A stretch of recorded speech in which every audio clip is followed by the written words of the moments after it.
भारत में धर्मनिरपेक्षता और पारंपरिक ज्ञान प्रणालियों के बीच जो संघर्ष चल रहा है, वो सिर्फ एक एकेडमिक बहस नहीं है। ये हमारी सभ्यता की आत्मा को लेकर चल रहा एक गहरा द्वंद्व है। जब हम आज के भारत को देखते हैं, तो एक तरफ हमारे पास हजारों साल पुराने वेद, उपनिषद, आयुर्वेद और योग की परंपराएं हैं, और दूसरी तरफ आधुनिक वैज्ञानिक सोच और धर्मनिरपेक्ष मूल्य हैं। क्या ये दोनों एक साथ चल सकते हैं, या फिर एक को दूसरे को हराना होगा? इस कहानी की शुरुआत 19वीं सदी से होती है, जब अंग्रेजी शासन ने भारतीय समाज में एक नई तरह की सोच लाने की कोशिश की।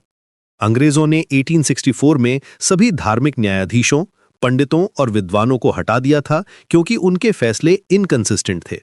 यहीं से शुरू हुई वो प्रक्रिया जिसने हमारी ट्रेडिशनल नॉलेज सिस्टम्स को चैलेंज करना शुरू किया। लेकिन असली मोड़ आया आजादी के बाद। जवाहरलाल नेहरू, जो मॉडर्न भारत के आर्किटेक्ट माने जाते हैं, उनका मानना था कि भारत को मॉडर्नाइज करने के लिए सेंचुरीज ओल्ड रिलीजियस इग्नोरेंस और सुपरस्टिशन को छोड़ना होगा। नेहरू का विजन था कि धर्म को पॉलिटिक्स, इकोनॉमिक्स, सोशल और कल्चरल लाइफ से अलग रखा जाए। उनके लिए सेक्युलरिज्म का मतलब था सभी धर्मों के साथ इक्वल ट्रीटमेंट, लेकिन साथ ही साइंटिफिक टेम्पर को बढ़ावा देना। यहां एक इंटरेस्टिंग कॉन्ट्रास्ट है। महात्मा गांधी का अप्रोच बिल्कुल अलग था। गांधी जी रिलीजन और पॉलिटिक्स को सेपरेट करने के आइडिया को रिजेक्ट करते थे। उनका कॉन्सेप्ट था सर्वधर्म समाभव, सभी धर्मों का समान सम्मान। Gandhi ji traditional Indian knowledge को कंप्लीटली रिजेक्ट नहीं करते थे, बल्कि उसे मॉडर्न कॉन्टेक्स्ट में अडैप्ट करने की बात करते थे। इस फिलोसॉफिकल डिबेट का सबसे गहरा इम्पैक्ट हमारी एजुकेशन सिस्टम पर पड़ा। नेहरू ने आईआईटीज और एम्स जैसे इंस्टीट्यूशंस बनाए जो प्योरली मेरिट बेस्ड और रिलीजन न्यूट्रल थे। लेकिन इसका मतलब ये भी था कि ट्रेडिशनल नॉलेज सिस्टम्स जैसे आयुर्वेद, ज्योतिष और वैदिक गणित को सेकेंडरी ट्रीटमेंट मिला। ये सब्जेक्ट्स को या तो आउटडेटेड माना गया या फिर अनसाइंटिफिक करार दे दिया गया। द इनर एल्केमिस्ट यहाँ एक बहुत इंपॉर्टेंट पॉइंट है।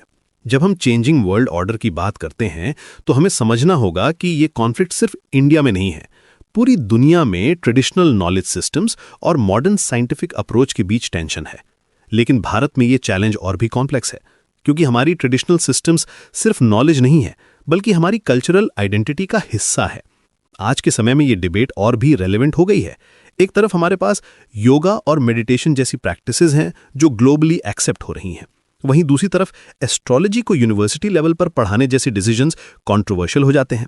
डॉक्टर मुरली मनोहर जोशी जब एजुकेशन मिनिस्टर थे, तो उन्होंने एस्ट्रोलॉजी को एक डिसिप्लिन के रूप में इंट्रोड्यूस किया था, जिस पर काफी डिबेट हुई थी। ये टेंशन सिर्फ एकेडमिक नहीं है, बल्कि डीपली पॉलिटिकल भी है।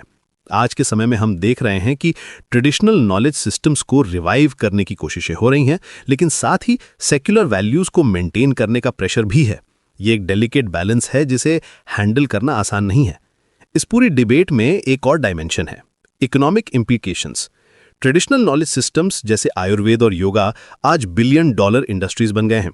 लेकिन सवाल यह है कि क्या हम इन्हें कमर्शियलाइज करते समय इनकी ओरिजिनल फिलोसॉफिकल फाउंडेशंस को प्रिजर्व कर पा रहे हैं, या फिर सिर्फ सरफेस लेवल पे इन्हें यूज कर रहे हैं।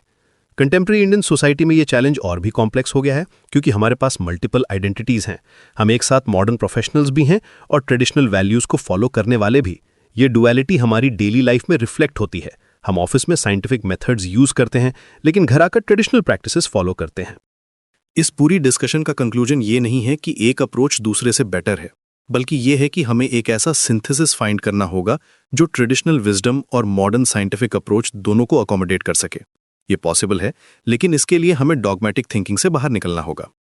आज जब हम ग्लोबल स्टेज पर इंडिया की सॉफ्ट पावर की बात करते हैं, तो हमारी ट्रेडिशनल नॉलेज सिस्टम्स एक मेजर एसेट हैं, लेकिन साथ ही हमारी सेक्युलर वैल्यूज भी हमारी स्ट्रेंथ हैं। चैलेंज ये है कि इन दोनों को एक साथ कैसे लेवरेज करें। ये जर्नी अभी भी कंटिन्यू है। हर जनरेशन को ये डिसाइड करना होगा कि वो अपनी हेरिटेज को कैसे प्रिजर्व करेगी और साथ ही मॉडर्न वर्ल्ड में कैसे रेलेवेंट रहेगी। ये एक ऑनगोइंग प्रोसेस है और इसका कोई फाइनल आंसर नहीं है। लेकिन यही तो इंडिया की ब्यूटी है, हमारी एबिलिटी टू होल्ड कॉन्ट्रडिक्शंस और फिर भी एक यूनिफाइड आइडेंटिटी मेंटेन करना।